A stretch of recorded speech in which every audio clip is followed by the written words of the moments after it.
Welcome back to part 2 of this very special 2-part first episode. We're going to rejoin Kate and Harriet as we discuss how they've been coping mentally in their first year of uni. I suppose the same as you mentioned earlier about coming to uni helped, like was it your friend's sister or whatever, who's not coming because they haven't met anybody. In terms of the isolation and attending classes remotely, but you just say good morning in the chat and that's about it. How's that done for, I suppose it's just your general mental well-being? Being at uni has helped you find friends that you want, but also, meet people, but also it's given you a bit more interaction outside of your course. Has that helped you? Full disclosure, UE Wellbeing, I love you. No, the answer's no. Okay. We're all friends here. I had a counselling session this morning with the lovely Victoria from UE Wellbeing. So the answer is no. It's maybe worse. However, UE Wellbeing have been very good. I don't know. They have had a big uptake in people contacting them. I contacted them and was like, "Yo, I'm a little bit depressed. What can you do?" And they've been really useful. You can have 6 counselling sessions for free with like the woman I have is lovely. And she's just really useful. She talks about like stress management and all sorts of things. Obviously, a lot of people have never lived away from home. It's all very difficult. However, they have got so many people who need them that it's so hard to get an appointment. So that probably says all it needs to say about current student mental well-being. Do you think that a lot of it is because there's obviously those who have got previous documented issues, like clinical anxiety and things like that, and various learning disabilities, and I don't know how the prioritization works, but obviously they need that continued help. And then there's the other group of people fresh people. Exactly, that haven't got anything on paper, but it's like, I'm just not coping. I came back in January and obviously it was exams, and I become a little bit of like an exam goblin, like a very irritable. I'm a cow when it's exams. Like, I am a cow. I'm horrible to live with.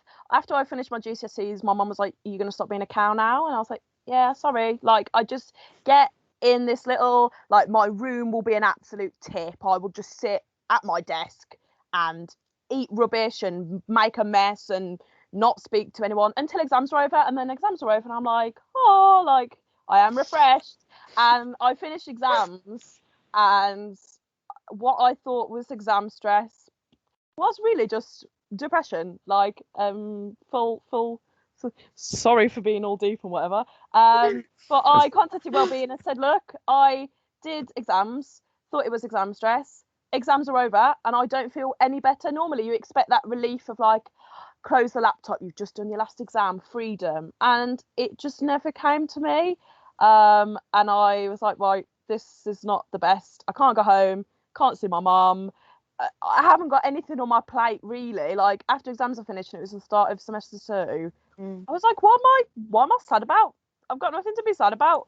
And so I contacted them and I had a triage appointment, and I had an assessment from the GP, and they were like, yeah, I think they call it boom and bust behaviour, which is where like I'll do loads of work and I'll clean the flat and I'll cook a meal, and then it'll just be a shit tip for 3 days and I won't do any work and I'll lie in bed and I just can't do anything. And like, before January exams, I was so good and I rewrote all my notes, and all of my flatmates were like, wow, I can't believe you're doing so much work. And then I came out of it and I had to catch up on like 2 weeks worth of lectures because I couldn't concentrate through them. So, you are being very good about it and they are very helpful. However, I just don't think it's spoke about enough. Like, I came to uni, never really had any. I mean, I've probably got ADHD that's undiagnosed, but or maybe I'm just an excitable child.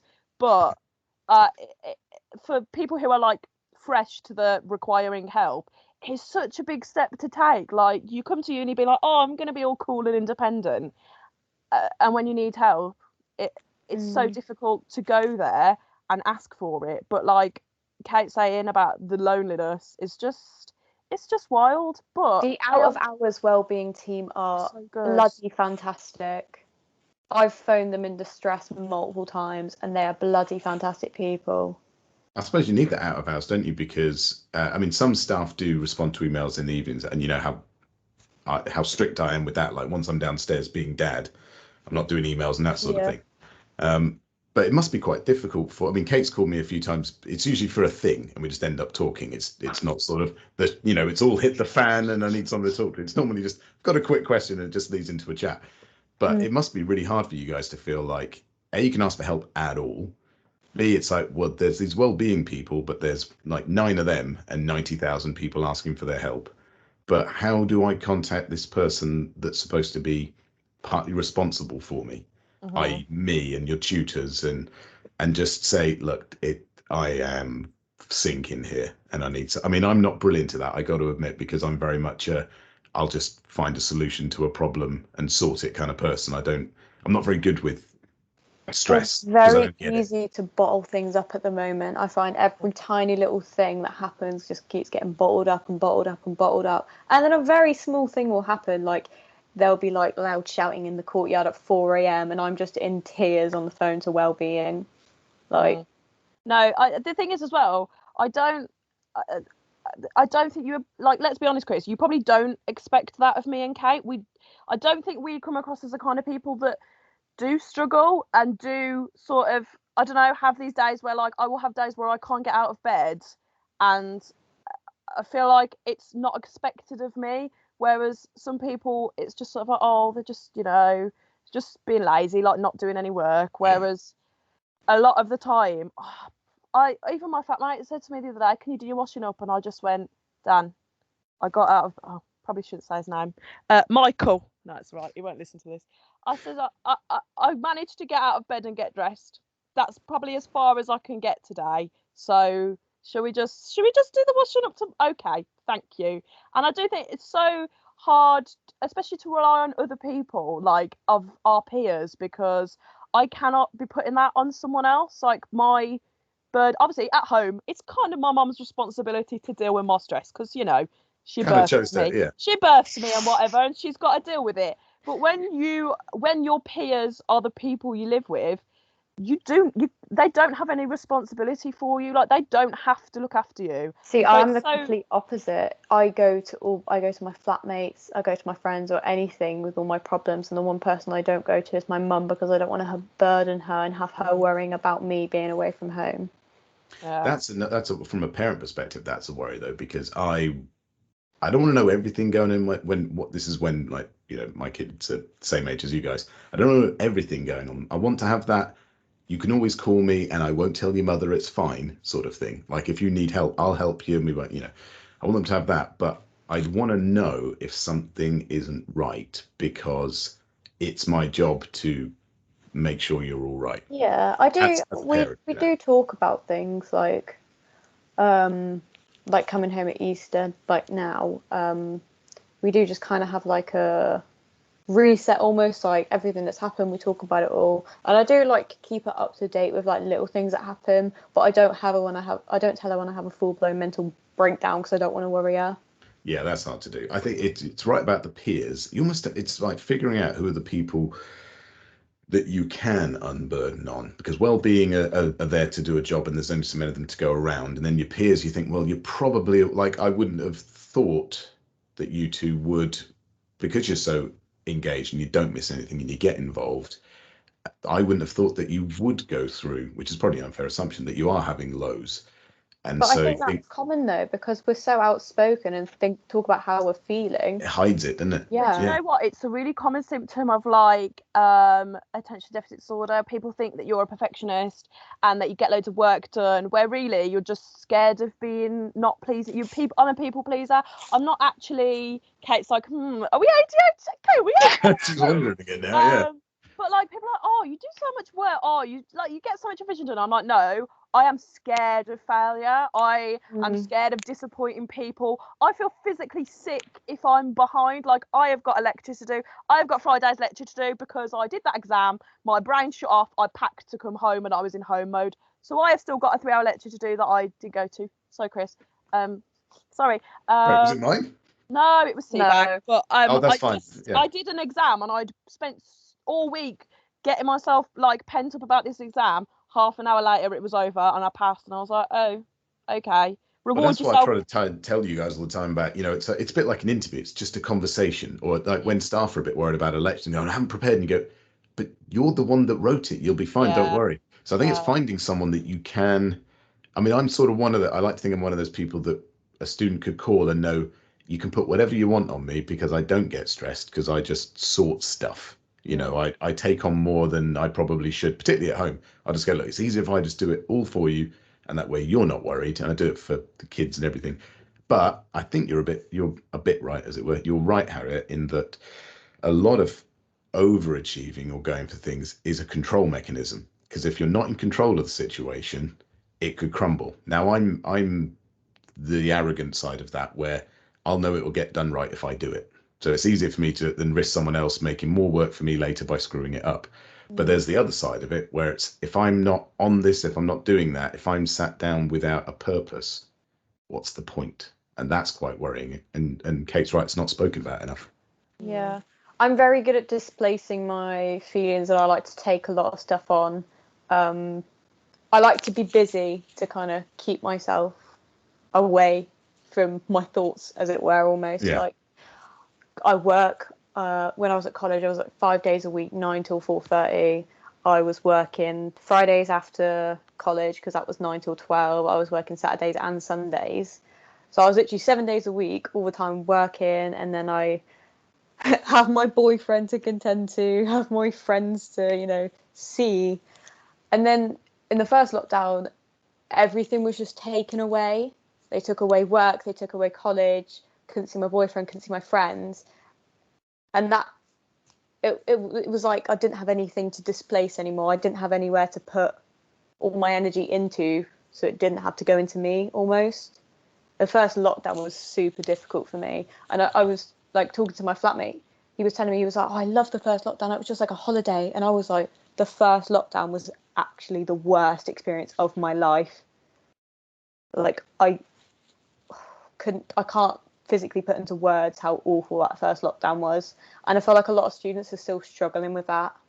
Do you think that, because learning is quite a good distraction, I suppose, or being in the session or whatever, do you think is it easier to use learning as a distraction when it's like a lecture where you're sort of learning stuff, or is it a better distraction when you're doing something, like when I send you into them breakout groups and no one says anything? See, I personally hate that. If it was sent into a breakout room where people would talk, absolutely fine. Yeah. But when people don't talk, it's like, you need everybody in it, I guess. I find the active learning is the bit that gives me the satisfaction and the relief. So when we went into those labs the other day, not that I have been doubting myself, but I haven't once sat here and thought, yeah, this is what I came here to do. Like, obviously no one came here to do online learning, and we had those micro labs the other day, and I was just like looking at shit wiggling about in a bit of algae, and I was like, this is what I like. This gives me satisfaction. This gives me joy. Not do lectures give me joy? No, they give me satisfaction. They give me satisfaction knowing that I'm doing what I should do and I'm getting where I should be. But they don't make me passionate about what I'm intended. Like, I want to be a physician's associate. That's it. I don't care about chemistry. I don't care, because I know when I'm like chopping someone's leg off or something, I'm not going to need it. And that's my problem, is that I'm so fixated on what I want to be doing, and that's because I always have been driven and ambitious, is that I disregard everything else. And like the first couple of quizzes we did for CBAG, I think it was the Beer Lambert law, I failed those, and it's because I didn't care, and I think see the application of it. I didn't see how that was going to help me. Obviously, it is part of the benefit, but then when I go into a lab and I look at a microscope, and don't get me wrong, I don't want to be a microbiologist, but when I see little things moving, things I've never seen before, I'm like, this is why I actually bothered to come here. Like, this is what I came to do, and this is what drives me to carry on. And I went to the library after that because I was like, yes, I am doing good things, and it just reminded me why I should be working hard. Yeah. Whereas January to March, it was like, just finished that lecture, like you've only got half an hour left, and I could sit for an hour and have half an hour left and think, I don't want to do it, I just can't do it. And that has reminded me why I should be pushing through the lectures and making the notes and doing the exams, revising, is because eventually, hopefully in the not too far future, there will be more things that will just bring me joy rather than satisfaction that I got over 40%, well done, on to the next one. And I think that's really important to remember, is that there will be an end to this eventually, hopefully, and we will get back to what we all came here to get our hands in some bits of liver, didn't we? Let's be honest. I mean, I did. That's why I'm here, to chop some stuff up and look at some gore. So the light is at the end of the tunnel, and that's like the strings that we're all holding on to, I think. I mean, I'm struggling a lot with burnout at the moment. The exam we had on Friday, didn't look at any revision for it. It was my worst grade that I've got so far for biomedical skills. It was 68. It was still good. Don't get me wrong. That's your worst one. Yeah, it was still good. I mean, it's just maths, so you don't really need to do much revision when it's open book and you have the sheet of calculations in front of you. It's just kind of like it's got to be more applying it to make it a real assessment. Yeah. So I didn't do any revision for that, and it was my worst grade so far. But I wasn't even disappointed, because I was like, done nothing this week. I've done nothing last week, and I think lockdown's just super draining. I really think I need these 2 weeks to just kind of reset, which is kind of stressful because obviously I haven't really done anything for the past 2 weeks, and I know I need to catch up before going back to university, but I just don't think I can. I think that it's hard. It sounds like the more doing that's peppered in amongst the content is what, because it's quite healthy what Harriet said about what gave her joy was seeing stuff wiggling about. A secondary thing was, and I got more than 40% in this thing, I passed grand, which is the way it should be. Wanting to do it for the sake of doing it, not because there's a grade. And it sounds from what you're saying, Kate, that the more doing in between, the less burnout you'll feel. If it's less stuff and more, here's what we're using it for. Here's the point of why we're here. 2 weeks of microbiology practicals. That is the happiest me too. That is the happiest I have felt since 2021, to be honest. I don't know whether it's because we had 2 weeks off of lectures because we did the practical, and it gave us a little break from, I only had like 3 modules worth of notes to make in those 2 weeks. But those lectures that we did have for the other modules, I was so much more engaged. I was so much more willing to learn because it's almost like positive reinforcement almost. It was like, here's the shit stuff you need to do. Now we're going to give you a practical to kind of boost your mood and come back and do more shit stuff. Do you know what I mean? But I also feel like it's like the practical is what you're going to be doing in real life. Just make sure you listen to these lectures and pass your exams so that you get there. Do you know what I mean? Like, it just reminds you as to why you're actually bothering. Whereas the pass is, at the moment, you're only bothering to pass to get to second year. Whereas when I actually get in and get my hands on, I'm like, this is why I'm bothering.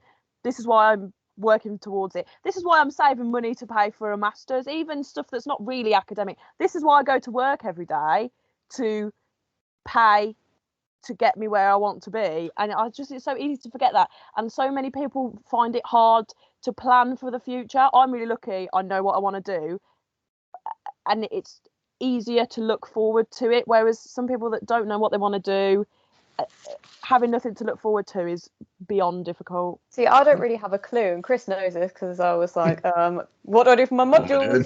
And he was like, do what you love. I was like, I can't tell you what I love because I haven't had any experience. Now I'm going to be doing microbiology, physiology, and cell path, and 2 out of 3 of those I have had practical for. Do you know what? I said this as well. I said it's so hard to pick when you can't envision what it's going to be like in real life. And Gareth, I love Gareth. I've just met Gareth, and like, now that I've met him and we've had a chat and a bit of banter and like haven't just seen him behind a screen, I'm more inclined to take his module, which isn't technically fair on everyone else because I haven't met everyone else. But I think it's so much easier to decide who you do and don't like and who's teaching you like when you meet them in person. And I think that is the struggle a lot of us are going through at the moment with picking modules, is that I'm stuck between microimmunology, blood, and tissue and tumour, And because I haven't, and obviously I'm going to do anatomy, but they're the four that That I'm was basically the exact same situation I was in. But because I haven't met everyone that teaches and I haven't met them in real life, I'm so worried I'm going to meet them and I'm just not gonna. It's not going to You have to suit be able to me. relate to them, don't you? As much as doing something gives you that passion, the other bit that you kind of have to do, whether you're watching a video of it ahead of time or they're in the room with you, you've got to be able to relate to the person in order to give a damn about what they're saying. Really makes you worried for well, not, you guys don't have to worry because luckily you're on a course that's very practically based, but courses that literally just have sitting in a room with a person, whether they're doing small group or not, you think, man, you've got to find something else to drive history, you. English. Well, the whole practical element is the biggest reason. I didn't take pharmacology. Like, don't get me wrong, it looked like a really good module. I'm not good at chemistry. I like the flex of I only do pharmacology, but like the alternative way it's said. Well, I mean, it is very different to chemistry, but yeah, how drugs get into our body and how they work, the pharmacokinetics, that's really interesting as a concept. It's a shame it's hard to put into practice with so many people. But it was the main driving force in not taking that module is because there's no practical element. And from this year alone, I know that I'm not going to be happy taking a module like that because there's going to be no reinforcement. Yeah. And God forbid when third year gets here that I've just shut off completely. Because that is just, there's no practical. You know what? If it comforts you, I think you're lucky in a way that you don't know what you want to do, because it means you obviously have to do well in everything. But in my brain, I'm not going to use chemistry. I don't care. So even though I consciously know that, and I do still try, somewhere in my brain just says, don't listen. The stuff we've just done on metabolism, I'm thinking, am I going to be able to tell a patient that his glyco-6 phosphate is low? Like, no, it doesn't. So I think you're lucky when you don't exactly know what specifically you want to take, because you're still interested in everything. Whereas you kind of have to pay attention to it all because you don't know if it will be useful. But I'm just not interested in certain things. Lucky in a sense I can tell you what I don't like. Okay. That was, I mean, if I can give advice on this, just don't do anything you don't like, because, sorry David, but if I did genetics, oh my God, I would die. I hate it. Sorry. Well, if you're more, because it's not just a disclaimer, it's not a slight on David, but I like genetics, David. I mean, I actually use genetics as the example often when I tell the story of how I came back doing BIM and how I ended up being an anatomist. It's too small. Now that I've gone more organs and tissues and thinking about how does the body work in almost simple terms. So like Harriet said, you can convey to a patient, this is what's going wrong with you, or this is how we can fix it. Genetics is way too small for my brain to get around, so I find it hard to engage. It's like difficult to fathom that. It's like once you go physiology, it's hard to be. Yeah.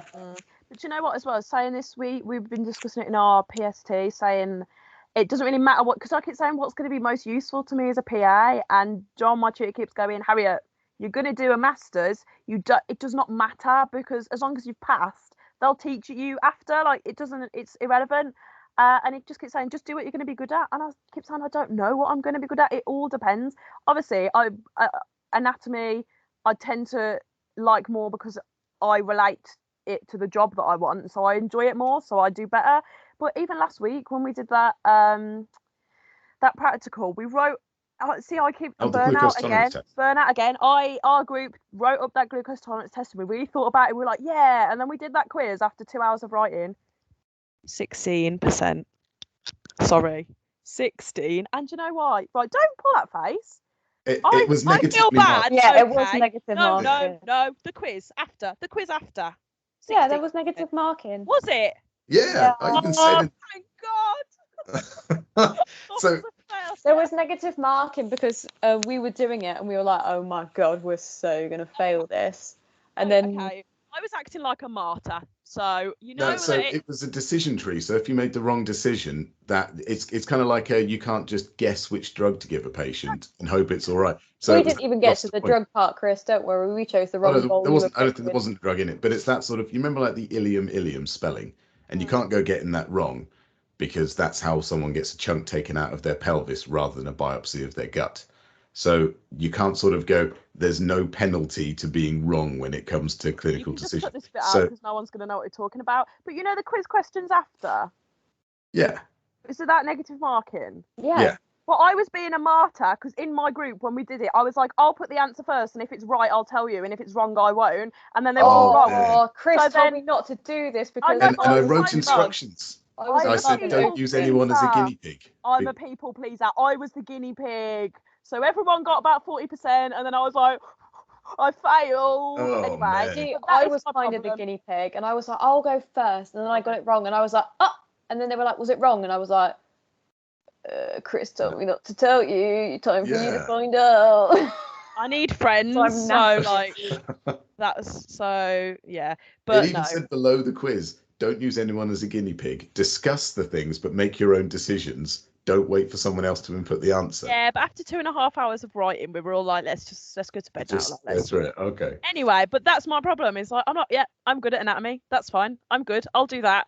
And then one little slip up, and you're like, oh, what's going on here? Then I had like 3 weeks where I did really well in CBAG, and then back we go into a topic that I don't enjoy, and it's just. I think that's one really you can't predict what you're going to enjoy, and you can't predict what you're going to be good at, and that is one thing that I do struggle with, because some things I think I'm going to be really good at and I'm not. I'm like, right, you're a failure. Go home, drop out, go and work in Subway. An important thing to remember though is enjoyment and being good at it are not directly correlated.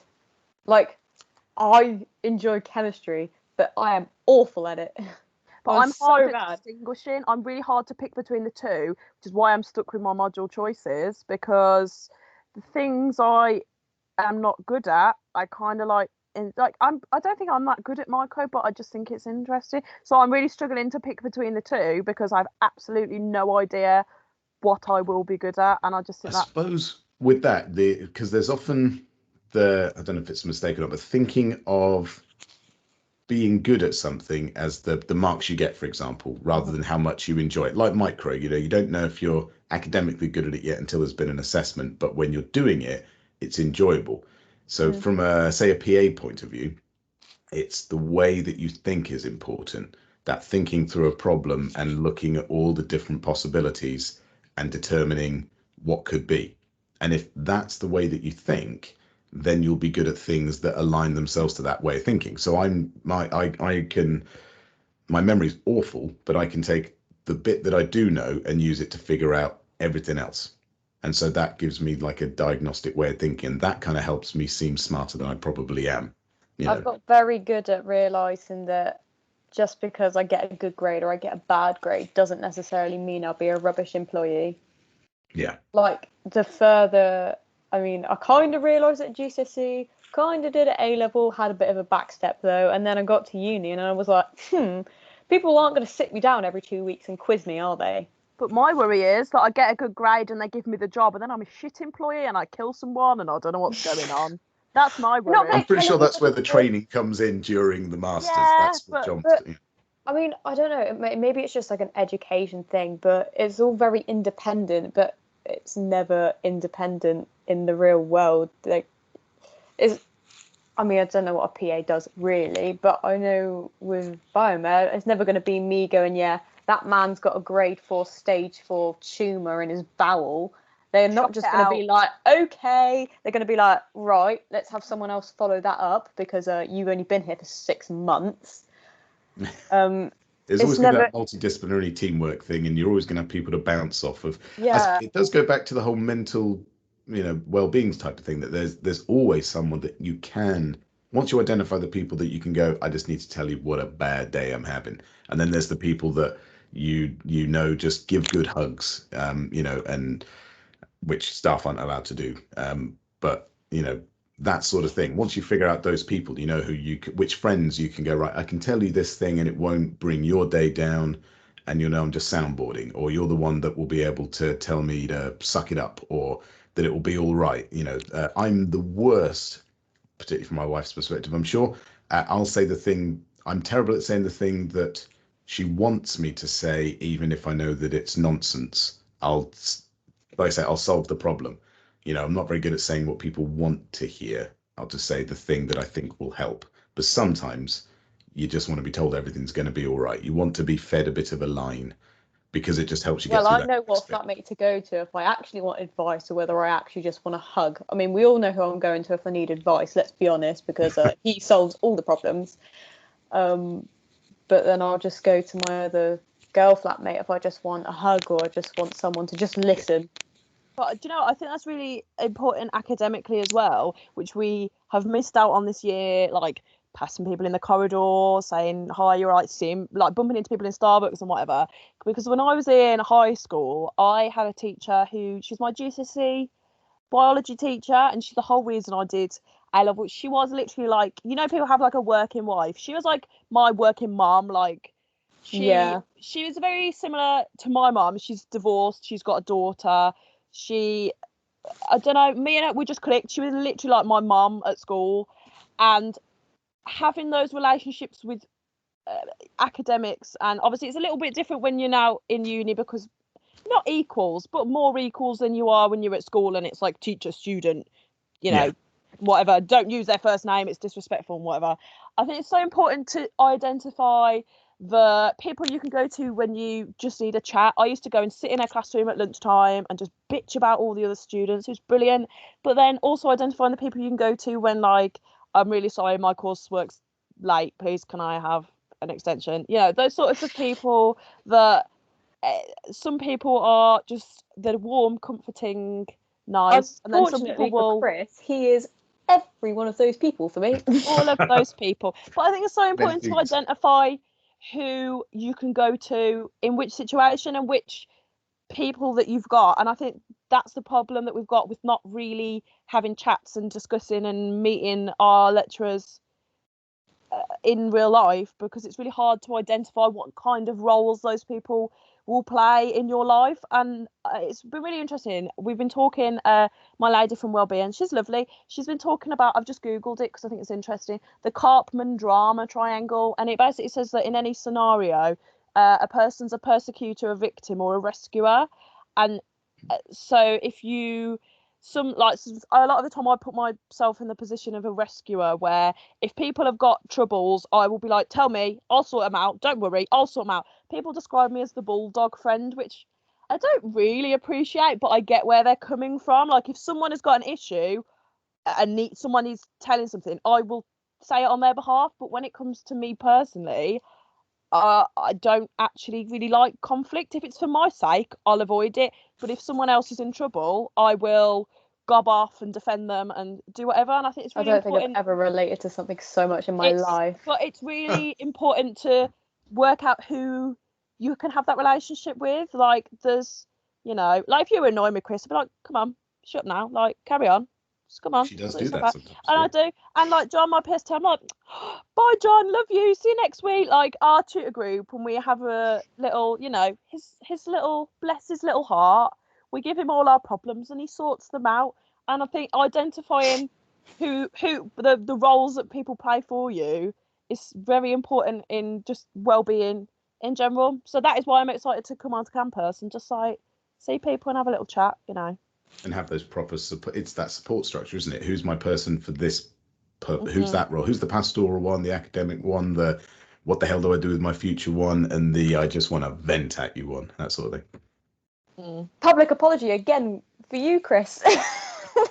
Well, that does seem to, I never quite figure out what it is, because even before I was program lead and couldn't officially fix anything, tutees would join my group, like all the, end up with 18, 20 of them, because of being able to come in and go, what's really crap right now, and I'd be like, yeah, tell me about it, and that sort of thing.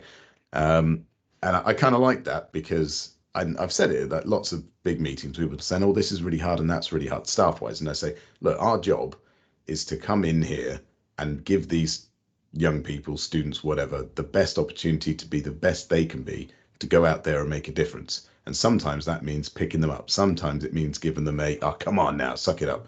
You have to push them. Sometimes you got to pick them up, and other times you just got to listen. And I like that side of it. And we've missed a lot of that this year with that. Like Harriet said, not bumping into people.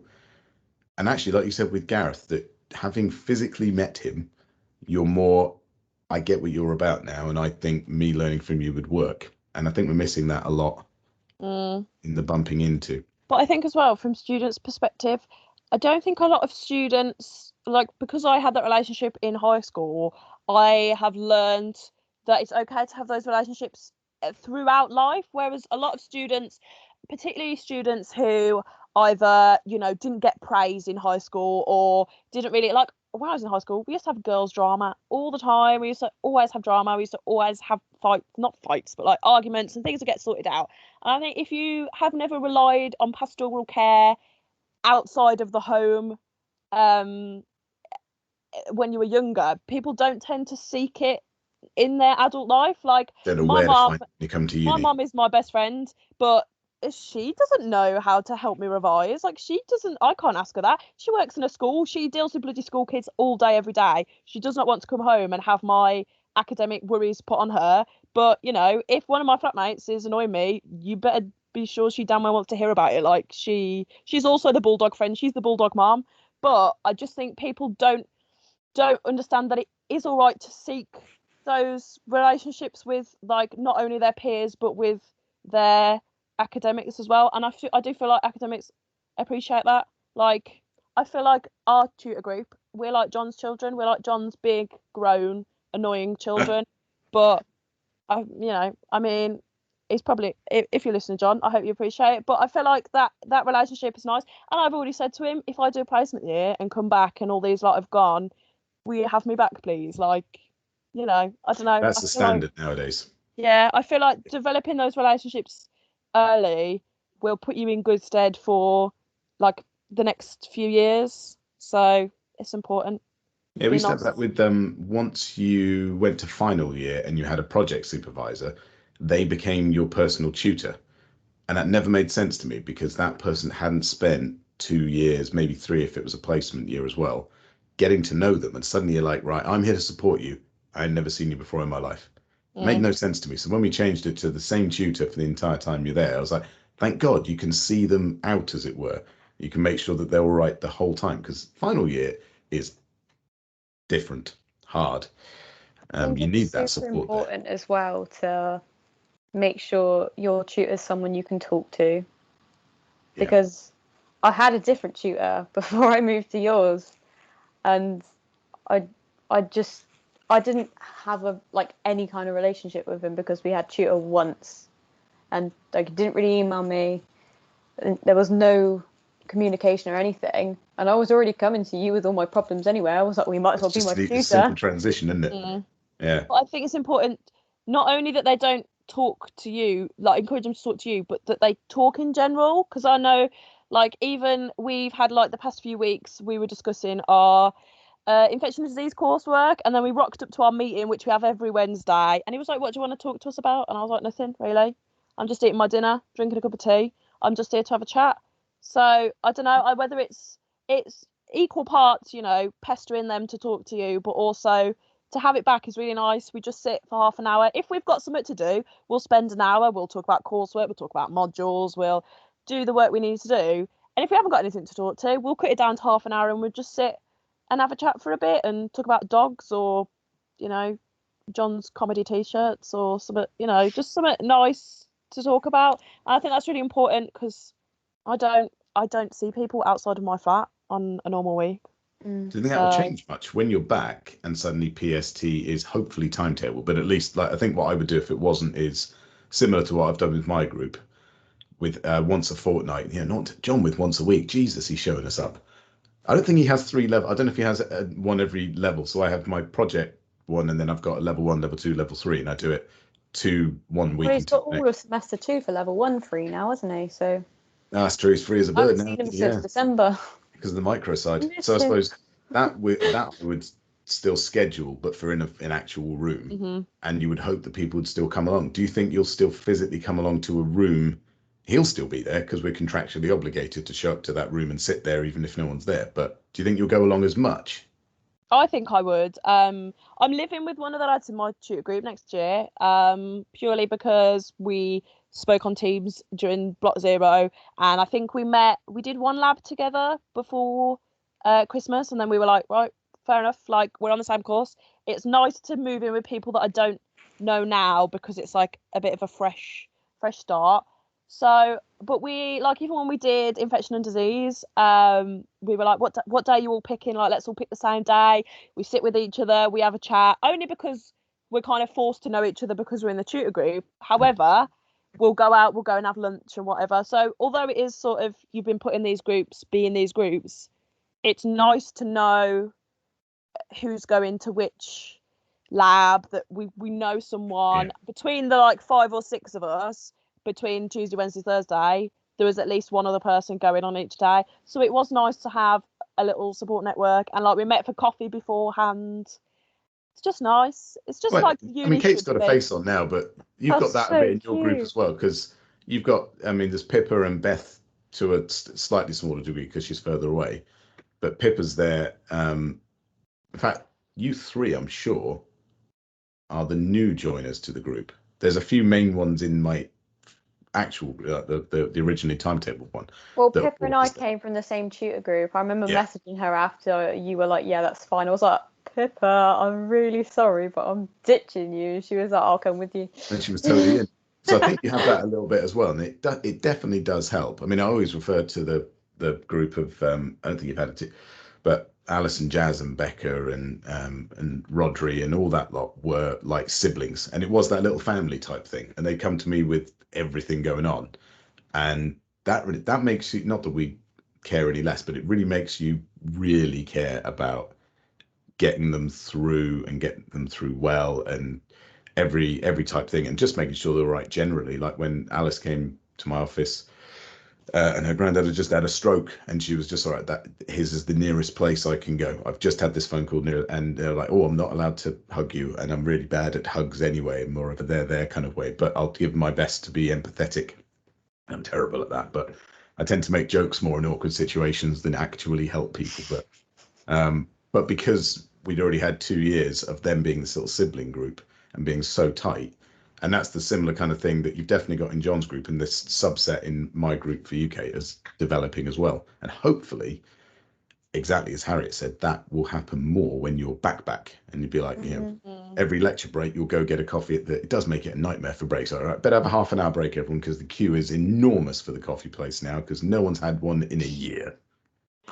Yeah, no, but I think as well, like, if more tutors were inclined to run them, because we asked him to do them, and he said, fine, I haven't got anything on Wednesday, fine. But I think if you were asking for them more, that you would have been put in the situation where you bond. Whereas I think a lot of people are like, well, they don't see the benefit of having a tutor. If so, like, John will help us with our infection and disease essay, although he doesn't teach what it's about. He has been useful for essay writing and sort of just things like punctuation and how to reference and things like that. And I don't think people are aware that they can seek that help from their tutors, but also develop that sort of homely little, you know, if they haven't got it scheduled, people won't go. I mean, some people don't go when it is scheduled. However, knowing that on a Wednesday, even I don't have anything on Wednesday normally, but knowing that I've got to get up, get dressed and make some dinner and just sit for half an hour, not only gives me routine, but I'm like, no, it's nice to see everyone, even if we just have a bitch and a moan. I don't know if other tutor groups are aware that that is something they could ask for and they could get, because I would very much, you know, I would advocate routine for is doing super that. important at the moment, because even like with the all year drop-in thing we have on a Wednesday, I always go to that even if I don't have anything to add, but it's just I have in my mind, oh, it's lecture week, I have a skills drop-in or whatever thing it is, a biomedical science drop-in, whether it's lecture week or practical week, I can't remember. But it's nice to have that routine, and it also makes life a lot easier. I mean, it's a bit difficult at the moment because practicals are kind of just appearing wherever. Randomly. Yeah. Well, I think it's good for a little bit like, you know, I mean, the two of you knew a lot about what was going on with one another anyway, but coming to, say, a drop-in and someone says about a problem they've got or a way they've been feeling, and a bunch of other people go, damn, me too. If I hadn't talked to other people, I've had no idea. That's a big worry with people missing out, either being afraid to ask or thinking they're the only one that needs help. And if no one ever voices it, no one ever knows that you're hurting or that you need to reach out or that whatever it might be. So I think those opportunities are quite important for everybody to just to. I also think people, I don't know if it's like a general problem, but I know in biomed, I mean, it's been a lot more since I left that group chat, but I don't think people realise they can just talk to the reps about whatever. Yeah. Like, yeah, it doesn't have to be official stuff. No, go away. My dog scratched at the door, sorry. Yeah, like we're your peers. We're there to just talk about things, and we are the place you go to if it is something that you want to raise, even if it's not something you want to raise and we think that it's something that should be, we'll just ask, be like, is it okay if we take this anonymously up? Because like nothing's ever going to change. People don't say anything. Exactly.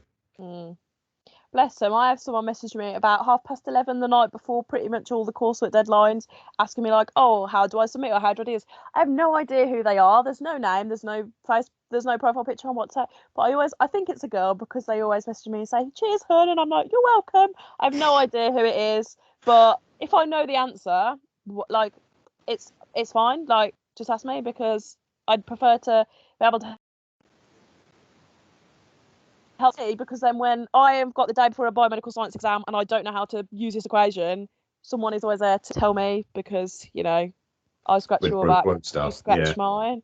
But I do think that's useful, and I think that will come more in real life, when you can just say, oh, do you know what this is? Can you just help this? I feel a lot of people don't want to put themselves out there, or they don't want to seem like they don't know what they're doing. And a lot of the time, like, I'm Billy Big Bollocks. Everyone probably thinks I'm an arrogant cow, and half the time I'm like, Kate, what do we do for the coursework? Because half the time I have absolutely no idea, and I just, you know, it's fine. Well, it's that fear, isn't it, that they have of, particularly of asking us stuff. They go, well, I don't want to seem like I don't know, and you go, well, you get that you came here knowing nothing, and the point is to learn stuff. That's why you're here, to not know stuff and then know stuff.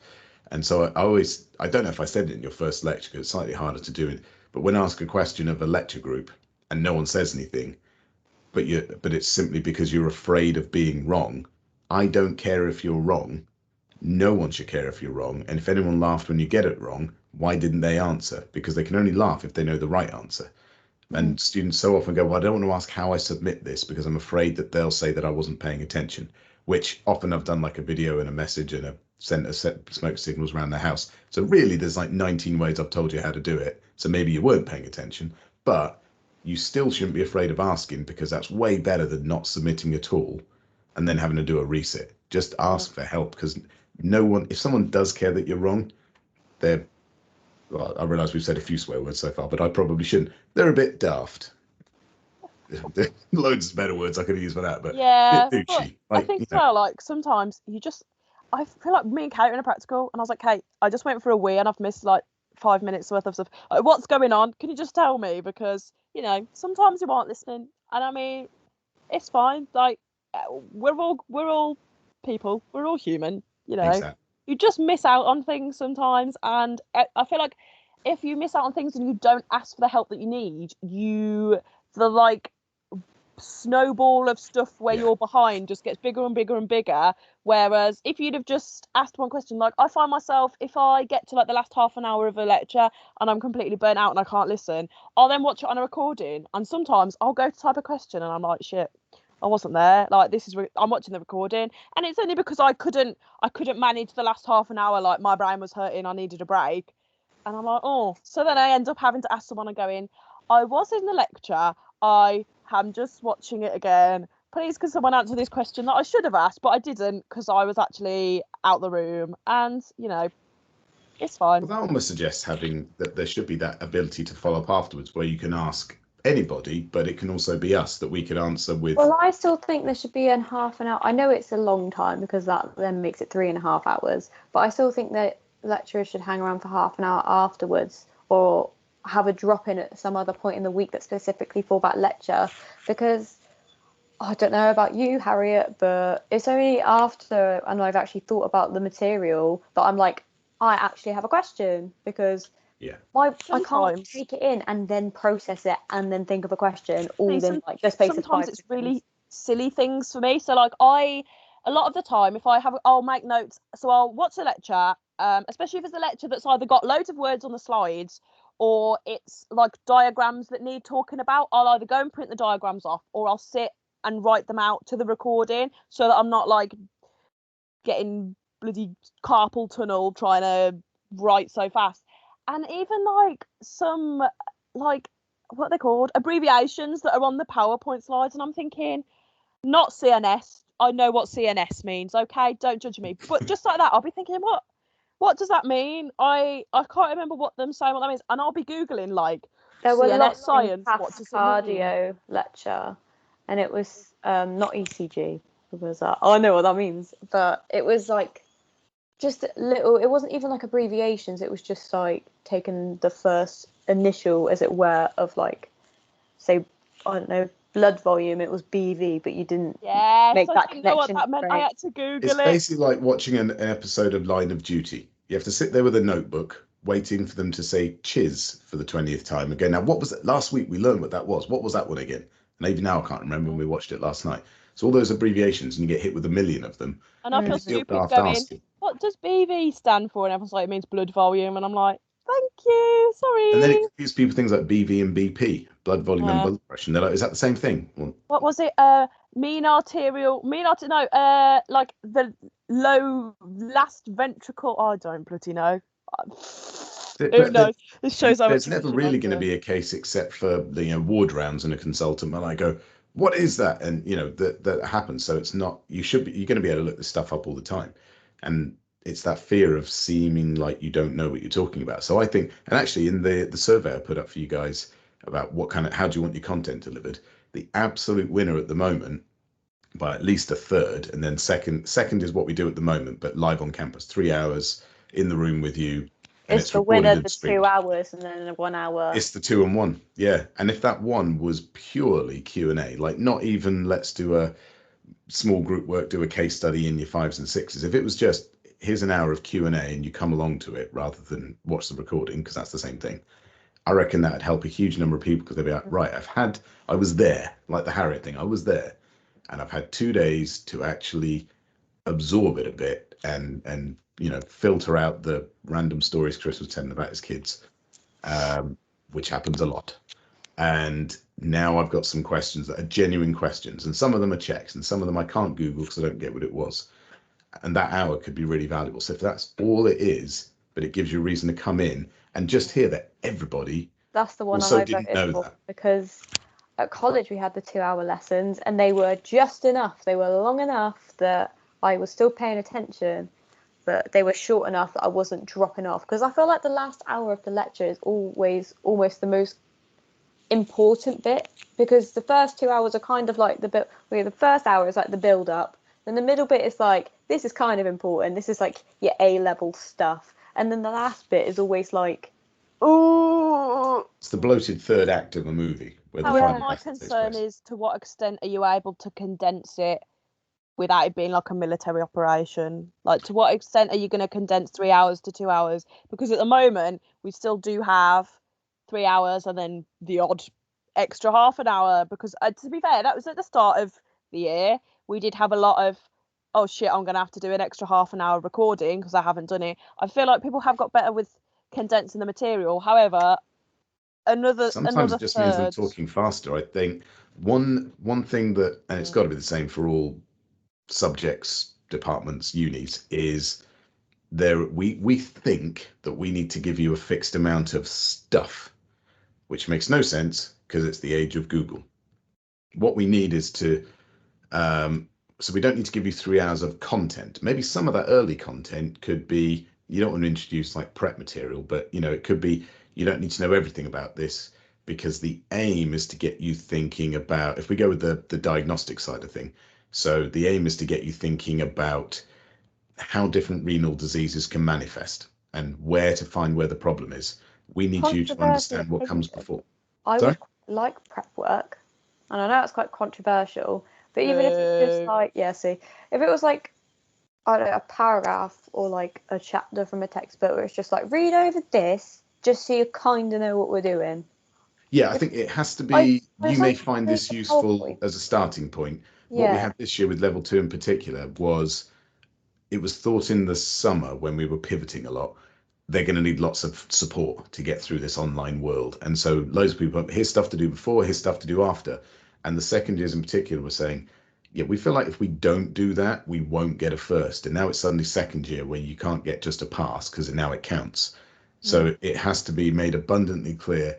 And I do the same thing with textbooks. Go, you're getting this textbook, reading this text, but here's the reading list for my module. But I don't work from textbooks. I just make it up as I go. And I cannot guarantee that reading this book or owning this book will do a damn thing for your grades. I haven't done any further reading, and it stresses me out because I feel like I should be, but I don't know where to start. I'd say not so much at first year. It's more about getting you to a certain level at first year. So I think that's what the content should be more about. That, like I said, that first act maybe doesn't need to be there. That here's the bare bones. Maybe we can either make some assumptions or not get into too much detail. Make it more about here's the concept. And actually, because like I said, my memory's terrible. So even if I had to reel off a list of all the stuff in one of my lectures, I'd probably forget a ton of it. One thing that I do really enjoy is at the start of the repro prac, where everyone goes around and has to name one reproductive structure. Now you run into that problem of people kind of go, oh man, they just used mine. Damn, I don't know any others. Like you've got one in your mind. And that's quite funny. And then there's also that people think too much about it. And so they're thinking of something really small and like a molecular pathway. And you're like, just try penis. That's a reproductive structure. And they're like, damn it, why did I not think of that one? You know, and it's that sort of that memory thing is quite good, but it's not all about memorizing. So maybe the content isn't as important in terms of here's a bunch of stuff. It should be more about we've now only got 2 hours. So we're not going to cram the 3 hours of information into 2 hours, because all that means is talking faster or more words on the slide or whatever it might be. And you guys speed up the recordings anyway, don't you? Yeah. Not if So, it's you talk you know. too fast, but if it's someone that talks slowly. I But like Slow the half an hour you spend pointing out all the different bits of a uterus could be spent in the practical, really, couldn't it? You could be like, here's a uterus, I'll point out these bits and also have a diagram up. I don't know. And actually, if you took out all of self-path the nonsense that I practical was talked, so it would much be only 2 more. hours. The self-path practical was so much more beneficial seeing it in person. Because I was like, I've got to be honest with you, David, I don't remember any of the layers. And he was like, right, this is this layer. I can't remember now, sorry. This is this layer, this is this layer. And Muscularis propria. Yeah, that. Very good. But it's just more beneficial when you can see it in person. I'm a very practical person as it is anyway. I can't register something unless it's there. Which maybe I think is why I struggle with genetics so much. Maybe that's today's teachable moment, as it were. Because I realised we've done 2 hours. This is amazing. You might have for to a first chop this into like 3 different. But I don't know everything. Well, yeah, maybe. Who's going to listen to us talk for 2 hours? But everything that you've said has been like illuminating and like healthy. And so maybe more of the, particularly lucky with the science course, that you've got the half pracs, half lectures. So maybe it's more about, instead of a thing to do in the lab to fill the time in the lab, we didn't need to cover all the detail of this in the lecture, because the way that you're going to do it in the lab actually teaches you something rather than just reinforces the knowledge we tried to cram into your skulls. That's probably a big takeaway from, the handful of practicals we've had, don't get me wrong, brilliant fun, but it was just kind of like, want to go into the lab for a bit? Like, yeah, it was very much, what can we do to get you in safe? I mean, we all went because, labs, but we didn't really gain much from it apart from looking at the bowel resection and seeing the layers and stuff, but that was about it. Although, even though we've already done the exam or we've already done the coursework, and we don't need to look at that information ever again, we've done the exam, but it came flooding back to me when we looked at it, and now I'm like, oh, maybe I'll take tissue and tumour science, because that was interesting. And not even just for modules, but just the fact that I knew what he was talking about because we had covered it, and although we have done the exam, so it wasn't really beneficial exam wise, it was just the questions and the engagement and like actually having to apply my brain. I think that's what I'm struggling with the most, is because I don't have to apply my brain. I'm not really learning. And it was pink and it was pretty under the microscope. Yeah, That's all I but care with about. everything being open book, I mean, apart from your exams, Chris, I don't really feel like I'm learning anything. But No. I feel like you are, and you don't realise. Like, I can't remember. Like, don't get me wrong. This degree times by my obsession with Grey's Anatomy, I feel like I could be doing bits. I've applied to be on the St John's ambulance because I just feel like even the most basic knowledge of just anything, I don't know, not only sparks the passion I have for doing like biomedicine, but also I feel like I am actually getting real world knowledge rather than just, you know, this is what your spleen does. I don't know. It's the learn by doing in it, and I put this in. It's learn by doing and succeed by engaging, by looking for career opportunities. Well, you know, part-time opportunities, all that stuff. You know, that's how you're going to get to places. I said to Lucy the other day, it's funny you mentioned about that it is in there and you do know it. She was reading Operation Ouch at night, and I said, well, how far did you get last night? What chapter was that? And she goes, I have no idea. And I said, well, just tell me anything that happened. You know, she was like, I don't remember what it was. And initially you think, well, why were you reading till 10 o'clock at night if you don't remember any of it? And I said, you know, you're 7 for crying out loud. And I said, well, tell me anything that happened. And suddenly she was telling me all about the structure of the eye and how it links with your brain and what nerves are and this sort of stuff. And I was like, see, you do know it all. All it took was someone asking you a slightly leading question and it all came flooding out. So you got to have more confidence that you know what it is. Sorry, but Lucy's intelligence just shuns me. Yeah, like I'm dropping out. She can take my place, honestly. Literally. Yeah, but she's twice as much trouble as a result. That's the thing. Yeah, but she could probably like take all of our spaces. She's probably smarter than all of us combined. She knows more bones than I do. Never let her hear that. Bless her. I'll never We had a girl outside taking a turn, but it just reminded me, we had a girl outside our flat the other day. It was like quite late at night. She was having a seizure. She was on the floor, and I went into like paramedic kind of mode. And she was with a boyfriend. She was on the floor. She'd been seizing for ages. Phoned the ambulance, whatever, sorted her out. And I was like, does she take muscle relaxants? And he was like, what do you mean? I was like, well, does she take muscle relaxants? Surely she must if she's prone to seizures. I think she had non-epileptic seizure disorder. And I was like, I didn't bloody know what muscle relaxants were before I got here. And I was like, is she on medication? What does she take? And he was like, it's anxiety related. I was like, well, does she take any sort of antidepressants or anything? And I had absolutely no idea what he was talking about. To be fair, I have had first aid, but it just sort of like, I like finished, she went in the ambulance, she was fine, she went home or whatever, and I like finished, and I was like, wow, I've just done like a medically thing in real life and used my knowledge to help someone. This is what people do degrees for. And it was a bit of an epiphany. It was nice. I mean, it wasn't nice that she was, you know, having a seizure, but in like real world applications, I was like, wow. And you didn't need to know everything about it. You know, because there'd be that pain. Well, I don't know what's the drug there and the interaction there, but it was that you knew that that's what you might be taking if you have that, and that's the effect that it can have. It's like her boyfriend was gonna give her some water, and I was like, she's seizing, she'll choke, like, don't do it. Not that we've learned anything about the esophagus really, but like, it just, I feel like learning the problem solving which comes with especially anatomy, because obviously everything works as a system and whatever, but just learning the problem solving that you get from doing practical work is so useful in just all aspects of life. Like she was like, oh, I've got low blood glucose. Up I ran to my flat to get some chocolate. I was like, here you go, have this, raise your blood glucose, get that chilling. Did you lecture at the same time again? I'll tell you exactly what's happening. Yeah, I was like, you're about to get some glucagon turning into glucose or whatever. I don't know. I haven't revised that bit yet. The exam's not for a couple of weeks. You'll be all right. It was fine, but it was. Don't say a couple weeks. Say like many. 3 or 4, but I don't know. Something like that. Might be it 4. reminds me why I am here in the first place, which was nice. Fantastic. That's a really good ender, as it were. Kate, any closing statement? Anything to top a seizure outside? Sorry. I'm a student rep. Contact me on Teams because I'm not in the group chat. Okay. But Harriet's done exactly. We've come full circle. So Harriet started out with, you know, the topping story, the origin story of why she came to uni, and then Kate was like, wanted to learn stuff, and it was just like cool. Now she's ended with, and there was a seizure, and I saved her life, and that's how we're going to close that one. Drama just follows me about. Well, thank you so much to Harriet and Kate for taking part in that first episode.